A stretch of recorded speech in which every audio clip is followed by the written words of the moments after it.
Ya, teman-teman, selamat malam. Pada kesempatan ini, teman-teman, saya akan sharing satu pengalaman. Ya, teman-teman, selamat malam.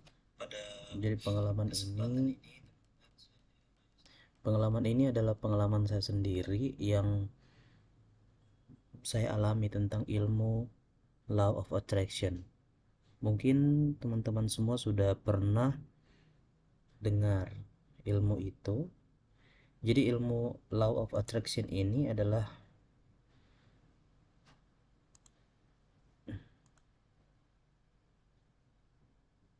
ilmu dari yang sudah ribuan tahun orang sudah orang itu tahu bahwa ada ilmu tarik menarik. Jadi sebenarnya teman-teman secara tidak sadar itu sudah melakukan dan sudah eh, pernah, jadi sudah pernah melakukan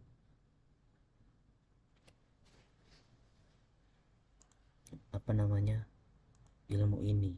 Cuman mungkin kita sendiri belum terlalu eh, apa belum terlalu familiar dengan bahasanya kan. Jadi sebenarnya bahasa itu bahasa-bahasa yang kita dengarkan itu mungkin terlalu tinggi. Jadi apa sih sebenarnya hukum law of attraction itu? Jadi kalau dalam agama itu Islam itu mengajarkan kita itu untuk selalu berprasangka baik. Jadi Allah mengatakan bahwa aku itu eh, tergantung prasangka hambaku. Jadi tergantung prasangka hambaku. Jadi kalau kita berprasangka buruk kepada Tuhan, maka itu yang akan kita dapatkan gitu. Nah, jadi teman-teman pasti juga hmm, sudah pernah dengar mungkin apa namanya eh,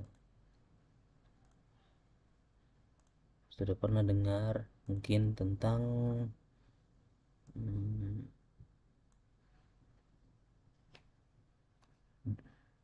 doa, gitu. Jadi sudah pernah kita dengar tentang doa. Jadi doa itu kan adalah harapan. Jadi harapan yang kita sampaikan kepada yang Maha Kuasa tentang hal-hal yang positif gitu. Nah, kalau kalau orang Islam mengatakan the law of attraction ini adalah seperti doa. Jadi kita berdoa itu semua yang kita ucapkan adalah hal-hal yang positif. Nah, menurut ilmu the law of attraction, dalam ini mungkin orang barat itu mengatakan bahwa itu the law loa kepanjangannya itu di jadi loa itu mereka tidak mengenal doa, jadi mereka mengenal yang namanya loa atau di panjangannya the law of attraction, artinya hukum tarik menarik. Jadi hukum tarik menarik itu apa sih? Jadi ternyata alam semesta ini alam semesta ini itu penuh ya dengan namanya frekuensi. Jadi penuh dengan frekuensi. Jadi frekuensi itu hidup. Sama seperti kalau kita teman-teman mendengarkan radio, itu kan radio itu punya frekuensi. Nah, kalau kita mau dengarkan contoh radio A, siaran seandainya contoh ada radio RRI, itu kan dia punya nomor frekuensi, contoh 94.0, itu namanya kode frekuensi. Nah, jadi kalau kodenya salah itu sudah tidak bisa kita dengarkan informasinya. Jadi sebenarnya kalau teman-teman bisa sadari, kalau kita jalan di daerah yang terlihat tidak ada apa-apa, ternyata sebenarnya kita ini penuh dengan sinyal. Jadi kita ini punya penuh dengan sinyal. Mungkin pernah teman-teman pengalaman pergi di satu daerah yang kebetulan di daerah itu tidak ada sinyal. Nah, kalau kita beranjak di 100 tahun atau sorry di 30 tahun yang lampau, orang itu pasti bingung. Dia bilang sinyal apa? Nah, kita kan di zaman modern saat ini, yang dimaksud sinyal itu ya kita butuh sinyal untuk kita terhubung. Kita terhubung dengan sinyal HP kita. Nah, sinyal HP tak terlihat, tetapi ada gitu. Jadi, teman-teman, dalam surah pertama di Al-Qur'an setelah surah Al-Fatihah itu kan ada surah Alif Lam Mim, ya. Apa itu surah Alif Lam Mim zalikal kitabu la raiba fihi lil muttaqin. Sesungguhnya Al-Qur'an itu adalah petunjuk bagi orang-orang yang beriman. Ya, zalikal kitabu la raiba fihi lil muttaqin allazina yu'minuna bil ghaibi. Ternyata siapakah yang beriman itu? Orang yang beriman adalah orang yang percaya yang gaib. Nah, di zaman dulu 1400 tahun yang lampau, memang ini sudah diajarkan dalam agama Islam bahwa Islam itu mempercayai yang gaib. Artinya yang gaib itu yang tidak tidak terlihat, ya kan?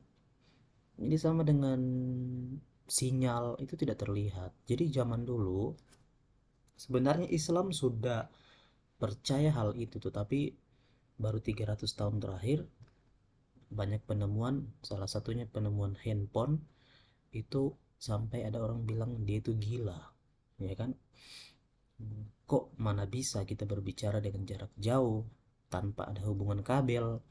Nah, ternyata bisa. Nah, teman-teman, the law of attraction itu artinya berarti kita mempercayai yang gaib, yang tidak terlihat, gitu. Jadi kalau kita jadi begini, hukum tarik menarik itu adalah hukum yang dia tidak peduli apakah yang kau percaya itu bagus atau tidak. Contoh, saya meyakini bahwa saya ini adalah orang gagal.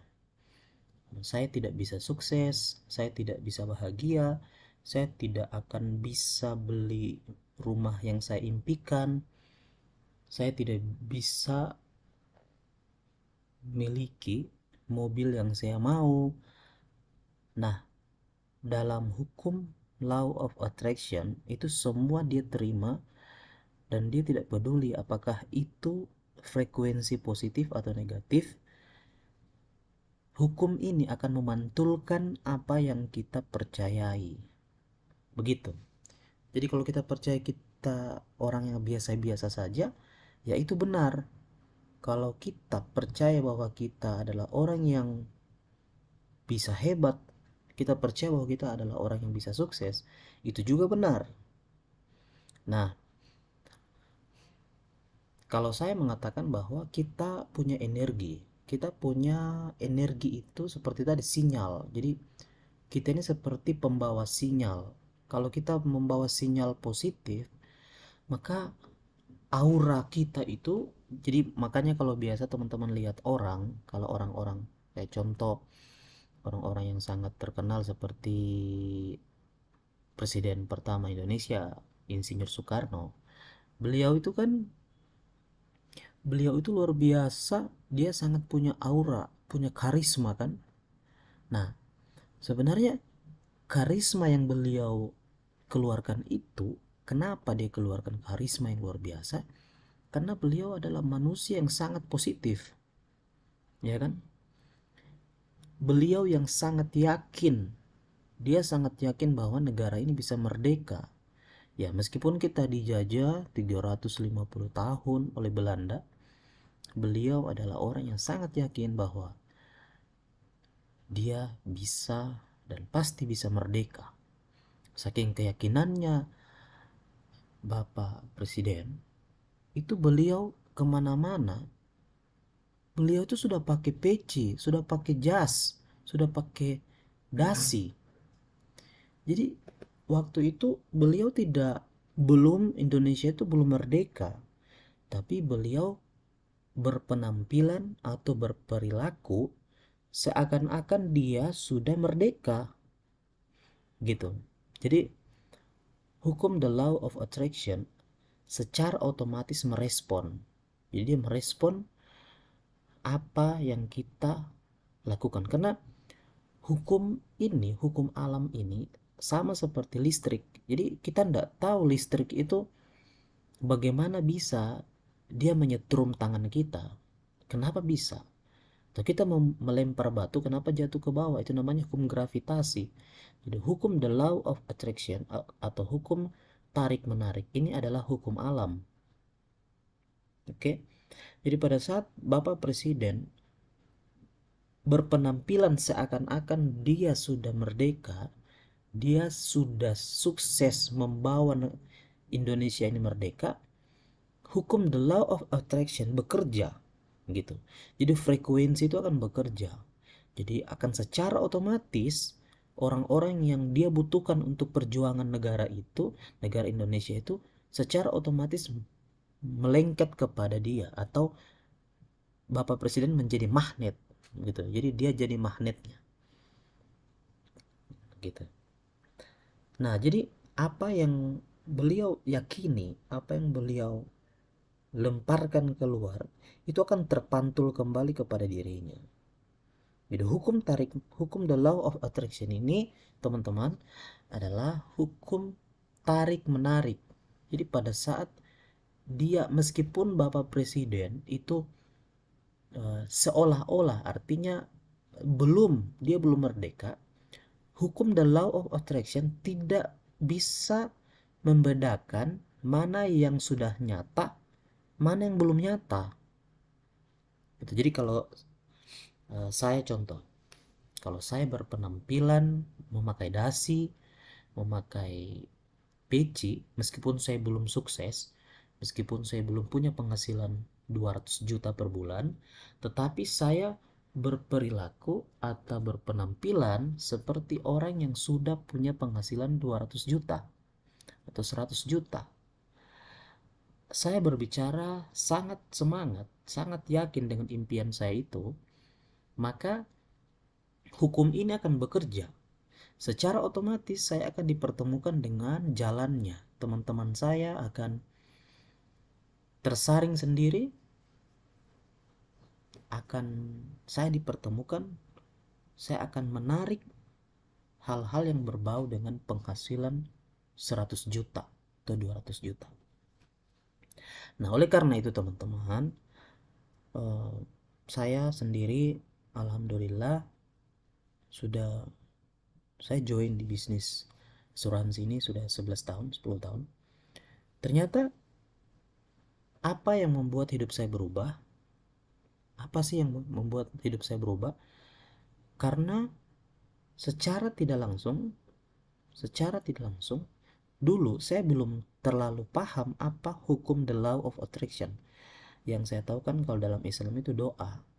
Kita berdoa, apa yang kita, ya Allah berikan kemudahan, saya ingin promosi, saya ingin punya penghasilan 100 juta. Nah, itu kan doa. Saya ingin umroh. Nah, kalau orang barat mengatakan itu hukum tarik menarik gitu. Nah, tetapi hukum ini tidak bisa ditunggu, tetapi hukum ini bisa kita ciptakan secara sengaja gitu. Sama seperti teman-teman, contoh kita punya impian membuat sebuah handphone, ya kan? Meskipun hari ini teman-teman disuruh untuk membuat HP, hari ini anggaplah teman-teman dikasih uang 1 miliar. Oke, Bapak Wijrah, ini uang 1 miliar, silakan Bapak buat HP. Waduh, bagaimana? Saya tidak tahu. Saya tidak tahu buat HP meskipun saya punya uang 1 miliar. Oke, orangnya bilang, mari saya tambah uangmu 5 miliar. Yang penting Bapak buat HP. Boleh menyontek dari HP yang sudah ada. Sangat mustahil teman-teman saya. Padahal sudah ada handphone. Di mana-mana ada HP, belum tentu kita bisa tiru. Begitupun juga radio. Meskipun radio sudah hampir punah.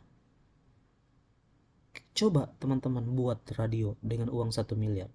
Apakah teman-teman bisa? Nah, jadi teman-teman, hukum ini ya, tidak bisa hanya bermimpi. Jadi kita tidak bisa itu hanya punya mimpi. Contoh, saya mau mimpi punya mobil, ya kan? Tidak bisa. Tapi itu satu satu kesatuan. Jadi kita bermimpi dulu, oh saya mau pengen beli, punya uang 100 juta. Itu namanya impian. Nah, tetapi untuk menciptakan 100 juta itu banyak hal yang harus kita lalui dan kita ketahui. Nah, oleh karena itu, kalau saya mau buat handphone, otomatis saya harus bertanya kepada perusahaan HP, pada orang-orang yang sudah pernah buat HP, ya kan? Jadi saya menarik namanya, saya setelah saya punya menarik impian saya menarik orang-orang yang bisa membantu saya untuk menciptakan HP seperti itu. Nah, jadi kalau saya punya impian 100 juta, berarti saya harus menarik orang-orang yang juga sudah punya penghasilan 100 juta. Jadi saya bertanya kepada dia, bagaimana caranya? Gitu. Bisnis apa yang kamu lakukan? Nah, jadi hati-hati untuk bermimpi. Hati-hati juga, teman-teman. Berteman dengan siapa itu sangat menentukan kesuksesan kita, teman-teman. Sangat menentukan. Kenapa? Karena kalau teman-teman sering bercerita dengan orang-orang yang punya penghasilan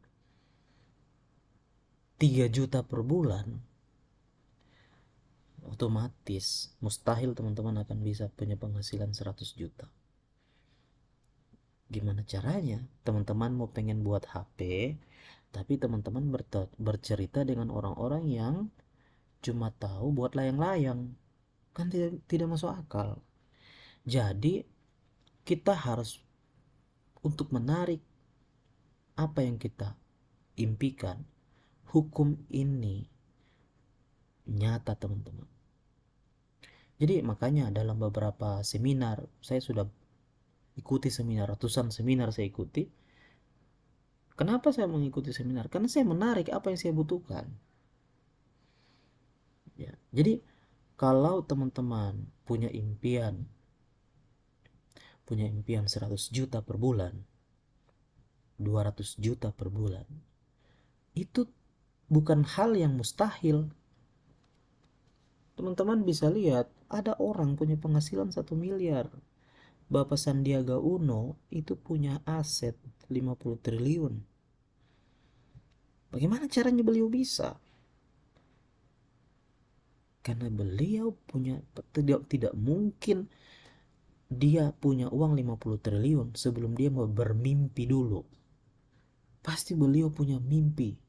Saya mau menjadi orang yang punya aset, contoh 20 triliun, 50 triliun. Pasti beliau dulu bermimpi. Dan dia bertindak seakan-akan dia sudah di posisi itu. Nah, makanya teman-teman, saya di bisnis prudensial, ya, setiap hari kami di setiap seminar, setiap motivasi dikatakan bahwa kita bisa dapat penghasilan 100 juta. 100 juta per bulan, itu terus yang dikatakan. Jadi itu sangat penting kita untuk mengikuti motivasi, kita mengikuti seminar, sangat-sangat penting. Gitu. Kenapa? Karena itu akan tertanam dalam pikiran kita. Jadi pikiran kita ini seperti bibit. Jadi ada bibit dalam otak kita, dan itu kalau kita siram-siram terus, maka dia akan tumbuh menjadi sebuah pohon yang besar. Nah, teman-teman, Kalau teman-teman selalu dilingkari di sekeliling teman-teman itu orang-orang yang biasa-biasa saja, orang-orang yang cuma penghasilan 5 juta per bulan, cuma penghasilan 7 juta per bulan, bukan berarti saya mengatakan bahwa itu tidak boleh berteman dengan mereka, tidak. Artinya tetap berteman, tetapi ada namanya 5 orang terdekat kita, itu yang sangat menentukan berapa penghasilan kita. Bebas kok kita mau berteman dengan siapa saja, tetapi hati-hati karena ada hukum tarik menarik. Jadi kalau teman-teman berteman dengan penjual parfum, ya otomatis teman-teman akan setiap hari bercerita tentang parfum, ini parfumnya dari mana, terus keuntungannya seperti apa. Kemudian karena sering-sering ke situ, teman-teman akan bisa jadi teman-teman akan berbisnis sama dengan dia. Nah, kalau teman-teman juga berteman dengan seorang penjual ikan, teman-teman akan cerita tentang ikan, berapa keuntungannya, kemudian bagaimana cara mengelolanya. Nah, ujung-ujungnya teman-teman akan bisa membuka usaha tentang ikan, ya kan? Tahu enggak teman-teman? Bapak Sandiaga Uno itu kuliahnya di mana? Beliau kuliahnya di Amerika. Beliau belajar ke sana. Kenapa? Karena beliau punya impian besar dan dia menarik apa?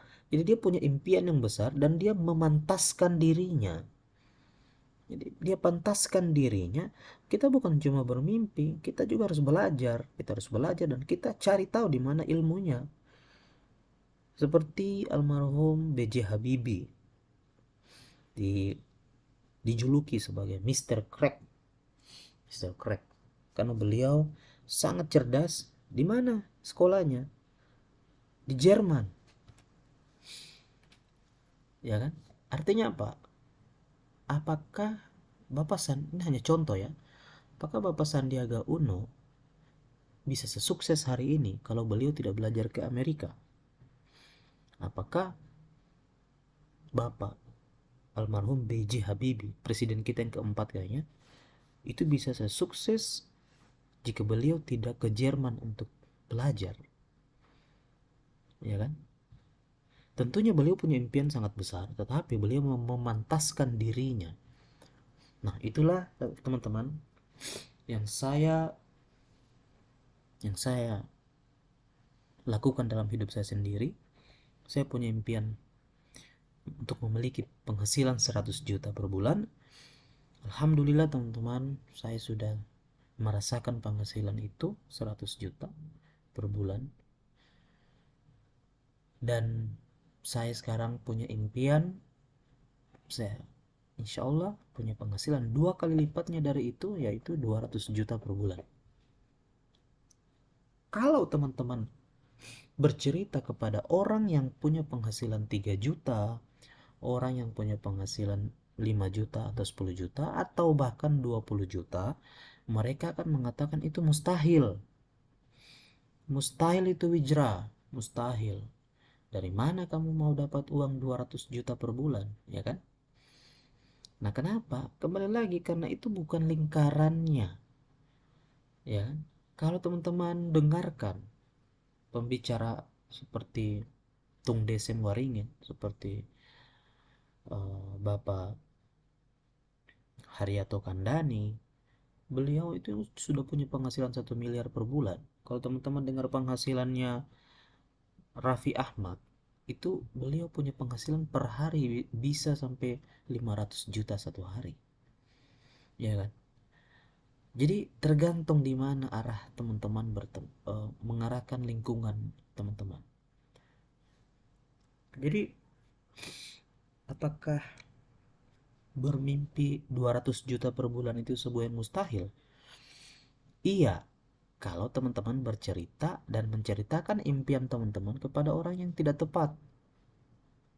Tetapi kalau teman-teman bercerita kepada orang-orang yang tepat, kepada orang-orang yang sudah mengalami, yang sudah merasakan itu penghasilan 200 juta per bulan, itu bukan hal yang sulit.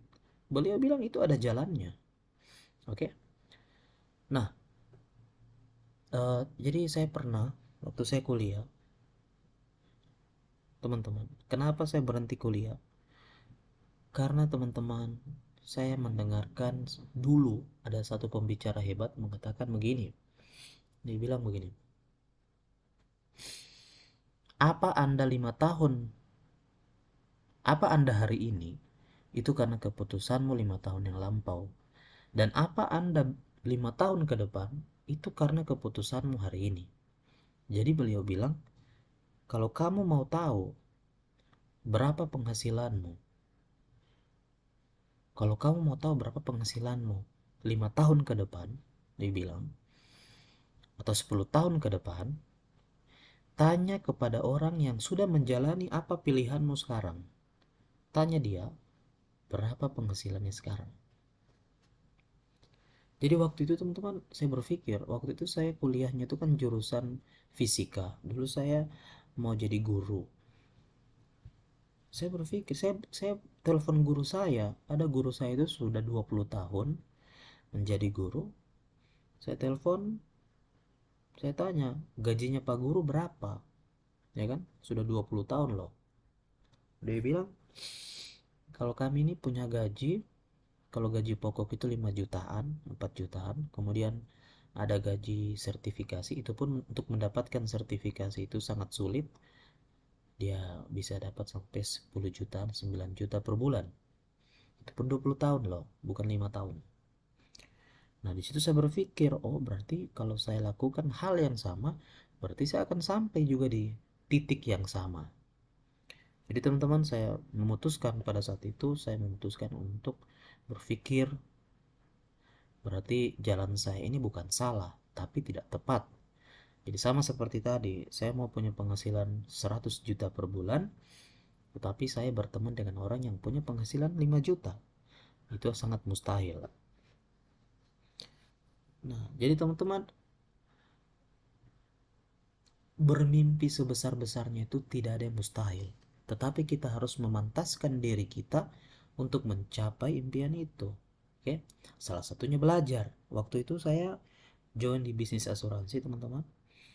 Di asuransi ini tidak ada yang ada juga yang sukses, ada juga yang gagal. Semua bisnis pasti seperti itu. Tidak mungkin dalam satu bidang bisnis itu semua sempurna. Semua orang yang join akan sukses. Semua ada cara-caranya. Tapi kenapa saya pilih bisnis asuransi? Karena di sini ada jalannya untuk menuju ke 100 juta. Gitu. Jadi ada orang yang sudah jalankan, sudah 5 tahun, itu sudah mencapai 200 juta per bulan. Nah, artinya tidak sama seperti guru tadi, dia sudah 20 tahun tapi gajinya cuma 10 juta. Nah, ada teman saya yang, dan termasuk leader saya di kantor, itu sudah punya penghasilan 200 juta, dia di Prudential sudah 10 tahun. Nah, berarti ini kan jalannya connect begitu.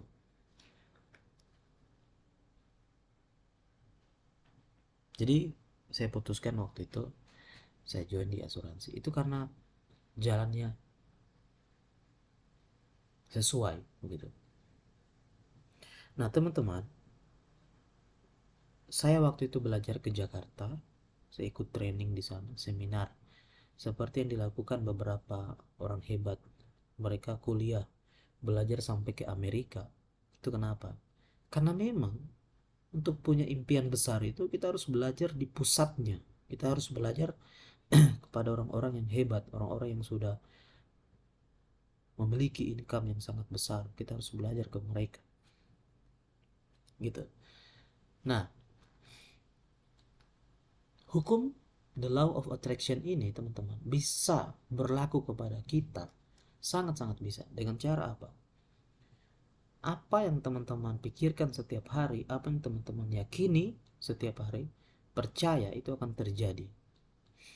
Kalau teman-teman sadari, jika teman-teman masih hari ini belum punya penghasilan yang lumayan, masih merasa kurang, itu sebenarnya adalah ada namanya pondasi pondasi pemikiran yang teman-teman percayai dalam diri teman-teman itu. Jadi masih ada pemikiran bahwa meyakini bahwa saya tidak bisa. Saya tidak bisa seperti orang lain. Sehingga itu terjadi gitu. Jadi kalau teman-teman mau untuk berubah, untuk menjadi lebih baik, coba teman-teman move on. Move on itu melupakan masa lalu, kemudian teman-teman mengambil keputusan luar biasa, kemudian teman-teman mempraktekkan hukum Loa ini. Loa ini hukum tarik menarik atau law of attraction ini. Bermimpilah teman-teman, bermimpi. Teman-teman bermimpi dengan penghasilan 30 juta per bulan, bermimpi dengan penghasilan 100 juta per bulan. Kemudian teman-teman belajar dan bertemanlah dengan orang-orang yang sudah punya penghasilan itu gitu. Kemudian berpenampilanlah atau berperilakulah seakan-akan teman-teman sudah sukses, seakan-akan teman-teman bahagia setiap hari. Supaya apa? Supaya hukum Loa itu dia tidak bisa membaca mana yang benar, mana yang uh, kita sengaja atau tidak sengaja, atau kita pura-pura atau serius. Hukum Loa akan membaca itu, dia akan membaca. Oke, jadi teman-teman, uh, mungkin itu salah satu sharing saya malam ini. Semoga bermanfaat teman-teman. Saya harap teman-teman bisa berpikir lebih positif, lebih maju. Kalau saya saran untuk teman-teman lebih kuasai ilmu ini, teman-teman beli bukunya, cari judulnya The Secret. Itu bisa teman-teman lihat bukunya di Gramedia, atau teman-teman bisa cari di Tokopedia, ada kok itu dijual bukunya, namanya The Secret, yang penulisnya itu Rhonda Byrne gitu. Oke teman-teman, sukses selalu buat teman-teman semua. Semoga bermanfaat. Jika ada kekurangan, saya mohon maaf. Karena teman-teman ini adalah live sign pertama, mungkin belum ada videonya, mungkin saya masih mempelajari aplikasi ini. Insya Allah selanjutnya akan lebih keren dan lebih mantap. Sukses selalu buat teman-teman. Salam sehat. Assalamualaikum warahmatullahi wabarakatuh. Selamat pagi.